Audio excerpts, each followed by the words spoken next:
Whenever the laws of any state are broken, a duly authorized organization swings into action. It may be called the state police, state troopers, militia, the rangers, or the highway patrol. These are the stories of the men whose training, skill, and courage have enforced and preserved our state laws.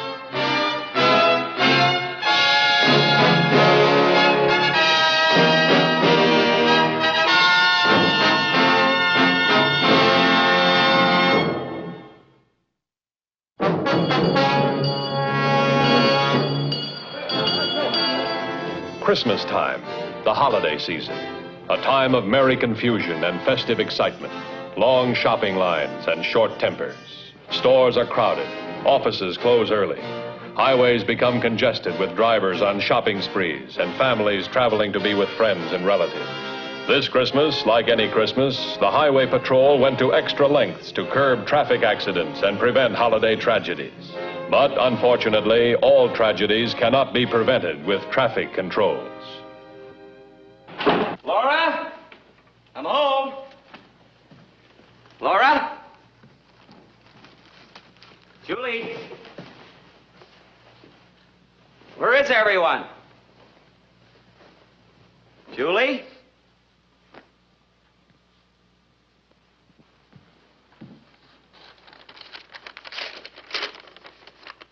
Ted, dear, I've tried, I really have, but it just won't work.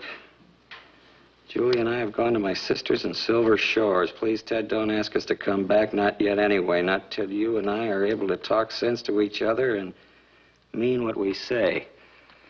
I'm sorry, Laura. Some Christmas.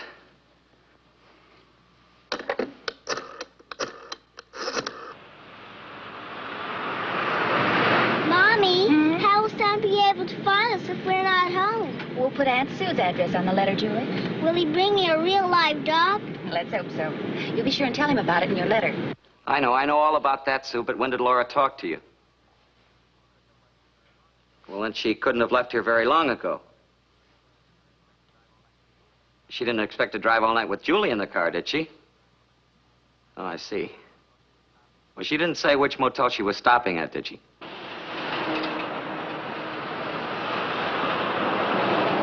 I wish Daddy was with us. He said he'd take me to see Santa. Oh, I know, dear. But Daddy's been so busy. Daddy's always busy. Do you still love Daddy? Yes. Of course I do, honey. But, well, Daddy's so busy. He works so hard. He's away so much. He doesn't know how much we miss him. I miss him right now. I don't think I'll like it at Aunt Sue's. Well, maybe he'll miss us this time, huh? No, I'm not sure what I'm going to do. Now, don't tell her anything. Just forget I even called. Yeah, thanks, Sue. Right. Goodbye.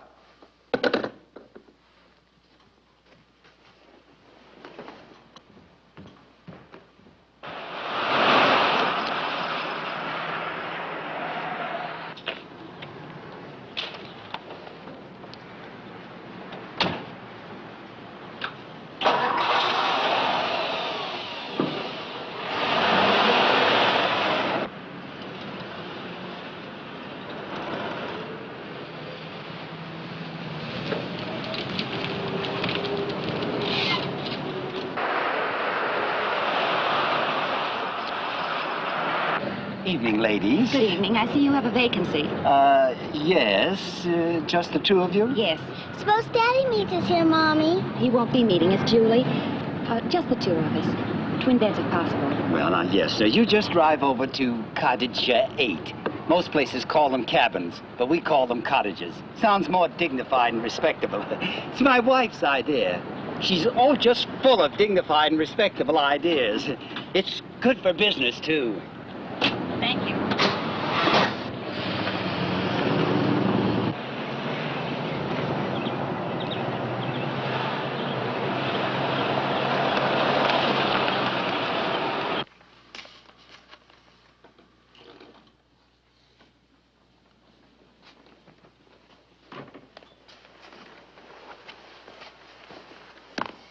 Mommy, if we can go see Santa, we'd be sure he'd get my list. We'll mail it first thing in the morning, special delivery. He'll be sure to get it in time for Christmas, okay? Now you stop your fretting and go to sleep. It isn't even dark out. Well, it will be dark the minute you shut your eyes. You try it. Now you go right to sleep so we can get an early start in the morning, hmm? Because we've got a long drive ahead of us. Good night, dear. Night, Mom.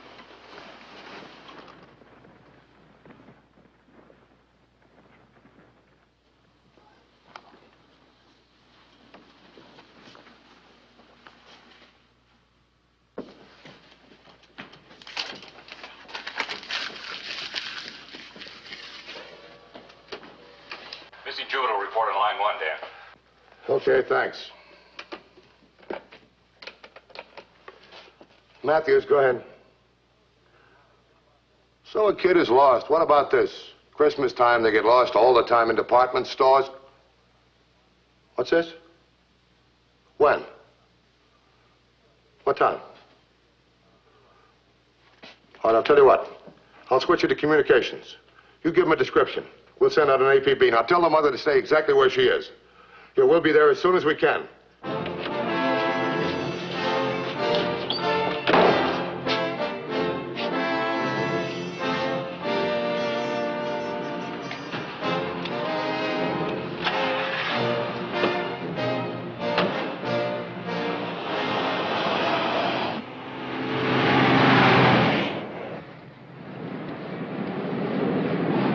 Looking for Mrs. Spade? That's right. Where is she? Right over there in Cottage 8.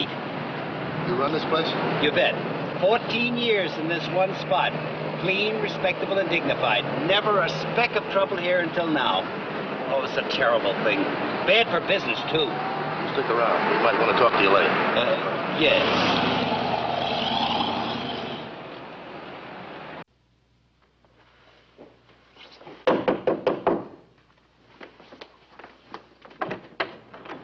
Mrs. Spade? Yes. This is Sergeant Corey. I'm Dan Matthews, Highway Patrol. Well, come in, please come in. Is there any news about Julie? No, just a report you sent in. We want some more details. When did you find she was missing? Oh, this morning about 6 o'clock when the alarm went off. She was sleeping right here in this bed last night, and when I woke up this morning, she was gone. I don't understand it. I don't understand it at all. Yeah, I can see her clothes are still here. Yes, all but her coat and her slippers. Oh, she's just getting over a cold, too. Mrs. Spade, where were you headed? On this trip, I mean. Well, to Silver Shores. My sister lives there. We were going there for Christmas. And Mr. Spade, Well, he's at home in town. for the holidays? Well, he's been very busy. He's been terribly busy, and he hasn't been able to get away at all this year. What sort of work does he do? Well, he's an architect. A very good one. He's working on a large project for the city right now, and, well, he hasn't had much time for anything. How old is your daughter? Just 6, 2 months ago. And her father, he hasn't got time to be with her, not even for Christmas. Well, Ted's worked a long time for this opportunity, and, well, I'm afraid Julie's used to not having Ted around. What do you mean used to it? You having trouble in the family, something that might make Julie want to run away from home? Julie wouldn't run away, Mr. Matthews. I know she wouldn't. She just wouldn't run away.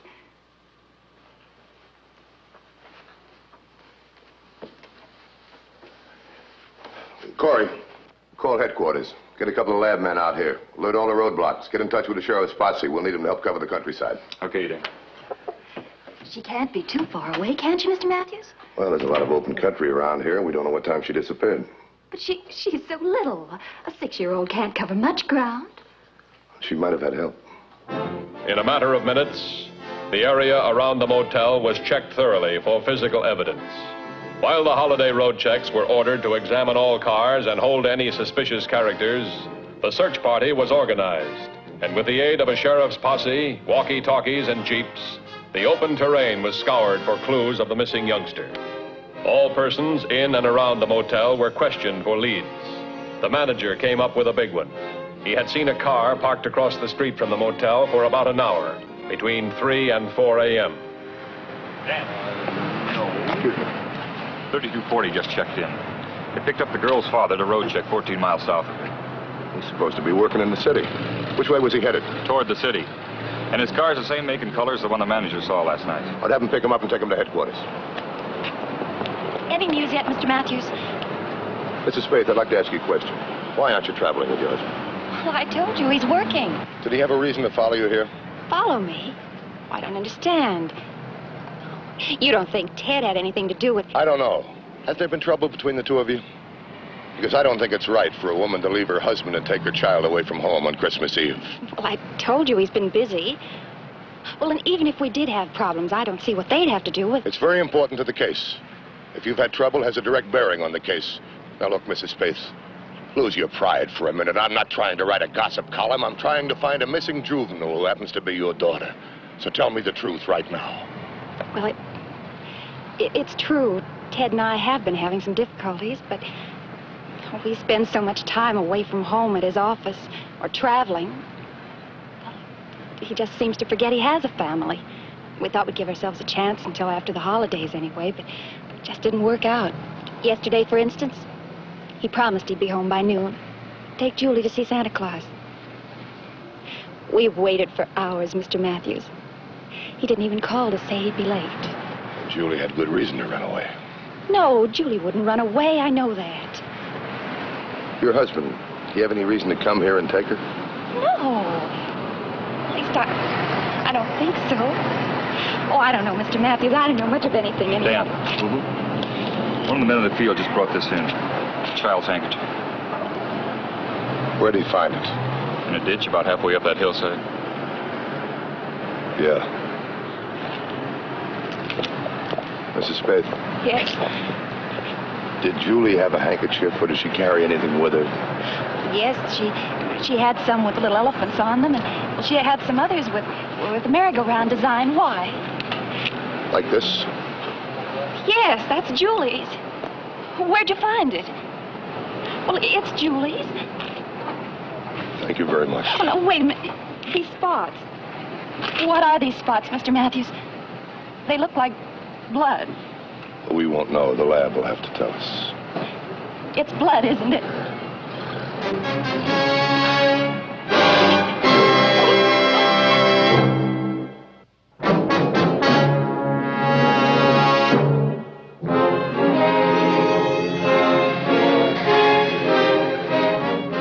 One day before Christmas, but no carols were being sung at the Brentwood Motel, for Julie Spaeth was still missing.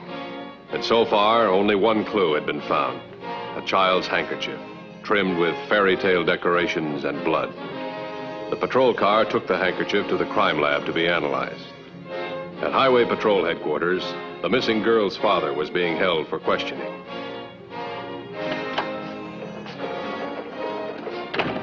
Spade, I'm sorry to have to hold you like this. So am I. I don't exactly enjoy being kept under guard for no reason at all. There's a very good reason. Your daughter Julie is missing. Missing? But I thought she was with Laura. She was late last night or early this morning, but she's gone now. And you think I had something to do with it, Sadet? By the looks of you, I'd say you were up all night. We know that your car was parked between 3 and 4 this morning in front of the Brentwood Motel. Now, this needs some explaining. What do you say we start at the beginning? Well, I got home about 6 o'clock last night. Found a note from Laura, my wife, telling me she'd taken Julie and gone to her sister's. What, for a visit? Not exactly. She was leaving me. We'd been building up to something like that for a long time, but I didn't think she'd do it now with Christmas and everything. First, I was sore. I called her sisters and found out she'd left a short time before and was planning to stop at a motel overnight. So I thought I could catch up with her, find her, make her come back to me, at least make her bring Julie back to me. How did you find your wife? I spent the night checking the cars parked at motels along the highway. Finally found her at the Brentwood Motel. What did you do about it? Nothing. Absolutely nothing. By that time, all the anger was gone out of me, and I felt like an idiot. I was ashamed of myself. Ashamed of the way I'd treated Laura and Julie. I sat there, parked in front of that motel, I don't know how long, trying to get up the courage to go in and ask her to forgive me, take me back. What's the use? I couldn't do it. What's the matter? You got too much pride? Maybe. The way it looked to me then, Laura and Julie would be better off without me. It's better having no husband, no father at all, than one that's never around. So I drove around till the sun came up. Then I headed for home. All right, Mr. Spade, let's go.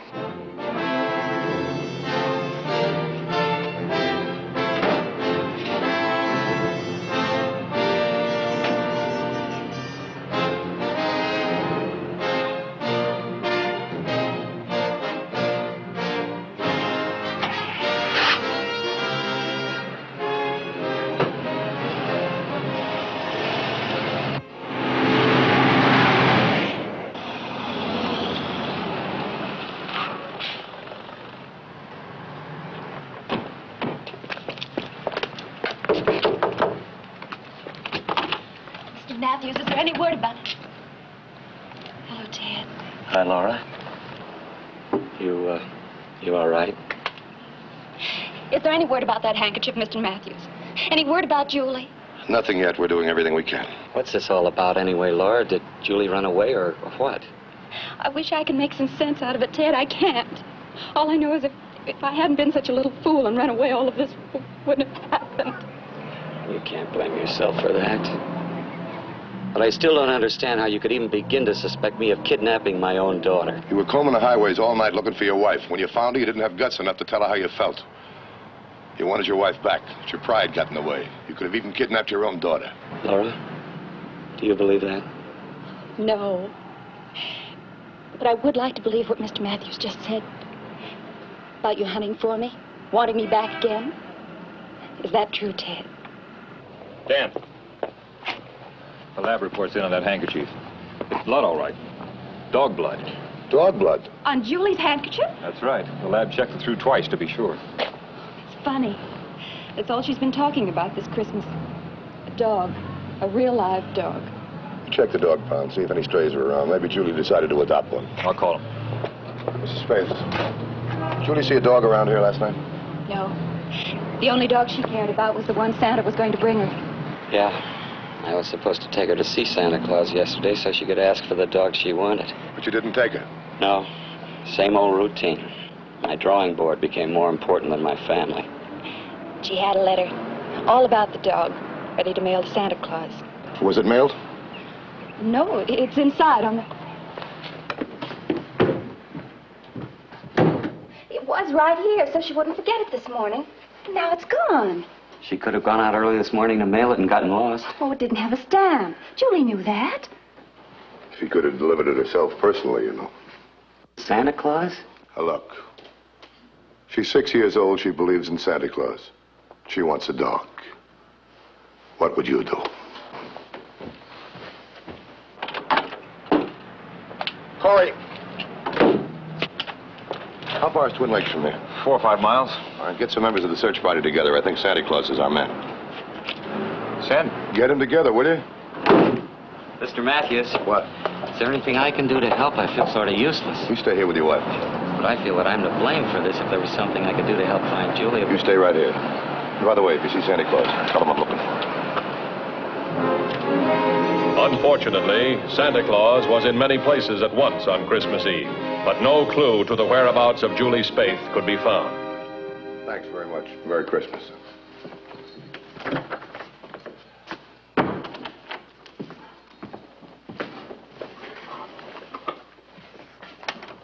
Sergeant Corey, you checked all the Santa Clauses? Hard to say, Dan. The men are still out rounding them up. All right, bring a car around. One of these Santas got to be the real thing. What did you say? I said bring a car around.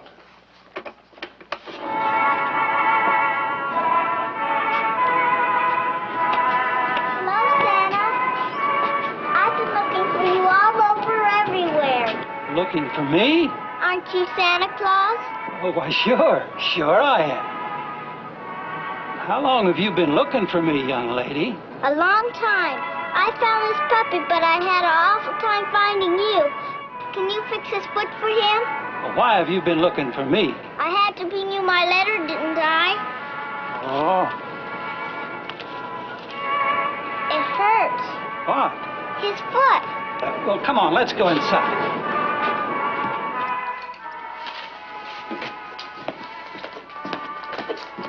let's sit right here.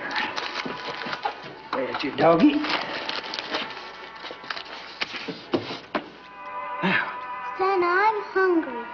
well, you just wait right here.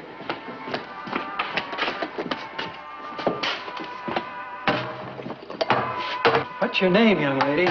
Julie, You like soup, Julie? sometimes. Well, I'll bet you'll like this soup. Yes, sir, this is good soup. Give some to the doggy. Yeah. You know, my mother made that soup. Thank you. I didn't know you had a mother. I certainly do. My mother's a sergeant. A what? A sergeant.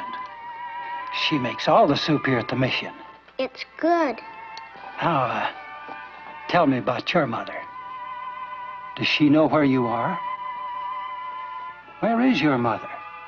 Mommy's at the motel, I guess. And I guess Daddy's at home or at his office. He's always at his office. Santa, I know just what I want for Christmas. You do? Mommy and Daddy together. Well, how can I fix that when I don't even know where you live? You don't know? You forgot? Well, I mean, Santa Claus should know where little boys and girls live, but you forgot where I live. Cause I live so many places and no place at all. forgot. Me? Who says I forgot? Why, all I have to do is call my office and ask my assistant to read your address from my record book. Now, you just wait right here, honey. I'll be right back. I gotta get some change.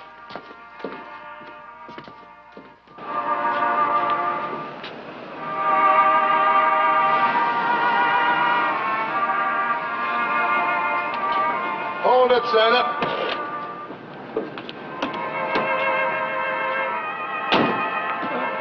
Are you a police officer? Highway Patrol. I'd like to ask you some questions.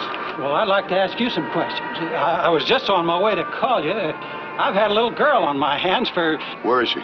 inside. Looks like she's lost or something. What's her name? She says it's Julie. I've been trying to find out where she lives. Finally, I thought I'd better call you people. We've been looking for her since 7 o'clock this morning. Why didn't you call sooner? She just got here. But she's all yours now. I'd like to have you come along with us. What for? I haven't done anything wrong. Yeah, I know that. But this is Christmas Eve, and I'm Santa Claus. I got a big job to do. This is part of it. Do you mind?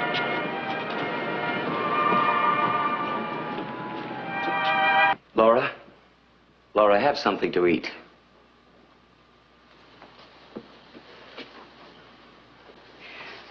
Ted, I'm so glad you're here. I don't think I could have lasted it this long alone. You're not going to be alone anymore. They'll find Julie. They've got to. Then you're going to have trouble getting rid of me. Sounds good. Too good, Ted. You just can't give up your work. No, and I can't give you up either. We'll figure it out. We have to. If only we knew about Julie, if she's all right or...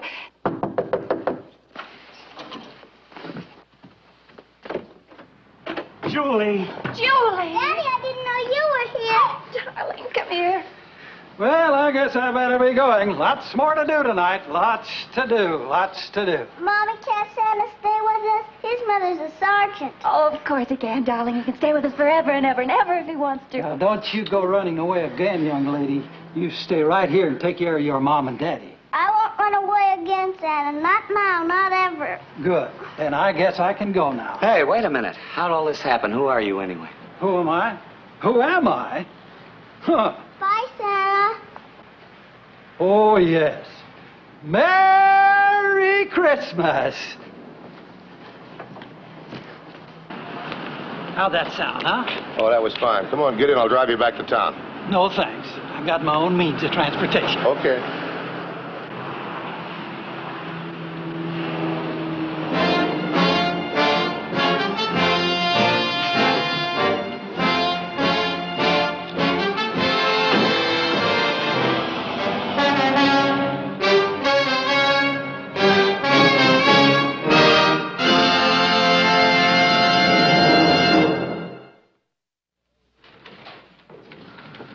patrol story next week is a very unusual one. We hope you'll be with us. Until then, remember, it isn't the car that kills, it's the driver. This is Bradley Crawford saying see you next week.